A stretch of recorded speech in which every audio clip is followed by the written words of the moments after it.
نا کے دل لے لو سلام ہمارا۔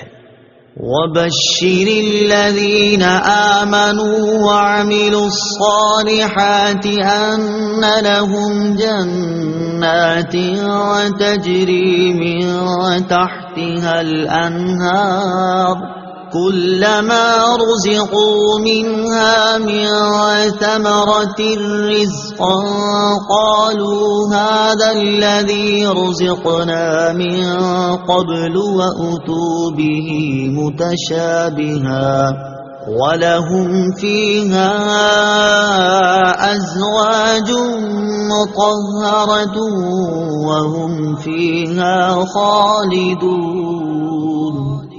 ترجمہ: اور ان لوگوں کو خوشخبری دو جو ایمان لائے اور انہوں نے اچھے عمل کیے کہ ان کے لیے ایسے باغات ہیں جن کے نیچے نہریں بہ رہی ہیں۔ جب انہیں ان باغوں سے کوئی پھل کھانے کو دیا جائے گا تو کہیں گے یہ تو وہی رزق ہے جو ہمیں پہلے دیا گیا تھا، حالانکہ انہیں ملتا جلتا پھل پہلے دیا گیا تھا۔ اور ان جنتیوں کے لیے ان باغوں میں پاکیزہ بیویاں ہوں گی اور وہ ان باغوں میں ہمیشہ رہیں گے۔ وَبَشِّرِ الَّذِينَ آمَنُوا وَعَمِلُوا الصَّالِحَاتِ، اور ان لوگوں کو خوشخبری دو جو ایمان لائے اور انہوں نے اچھے عمل کیے۔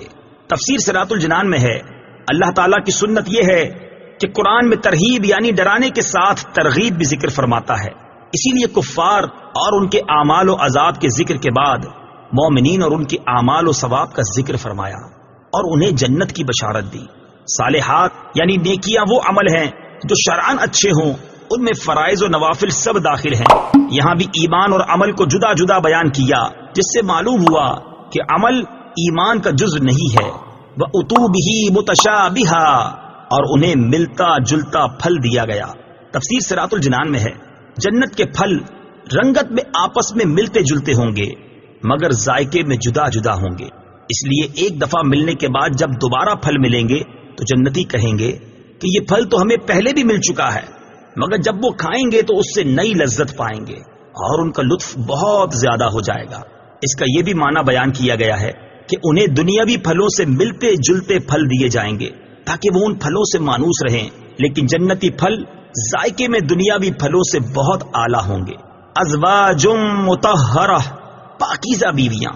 تفسیر صراط الجنان میں ہے جنتی بیویاں خواہ حوریں ہوں یا اور، سب کی سب تمام ناپاکیوں اور گندگیوں سے مبرہ ہوں گی، نہ جسم پر میل ہوگا نہ کوئی اور گندگی، اس کے ساتھ ہی وہ بد مزاجی اور بد خلقی سے بھی پاک ہوں گی۔